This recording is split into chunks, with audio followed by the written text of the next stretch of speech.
По преданию от Анаса, да будет им доволен Аллах, посланник Аллаха, мир ему и благословение Аллаха, сказал: когда вы ходите из дома, произнесите: «Бисмиллях таваккальту, аляллах, валля хауля, валля куввата, илля биллях». С именем Аллаха, уповаю на Аллаха, нет мощи и силы ни у кого, кроме Аллаха. Также советуется читать аяты и суры, как Аятуль-Курси, Фаляк, Нас и так далее. Постоянное наличие омовения играет также не последнюю роль.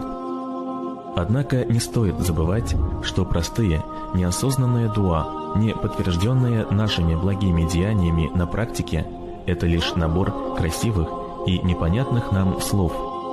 Важно понимать, что защищает и отдаляет невзгоды от человека сам всемогущий и единый Аллах.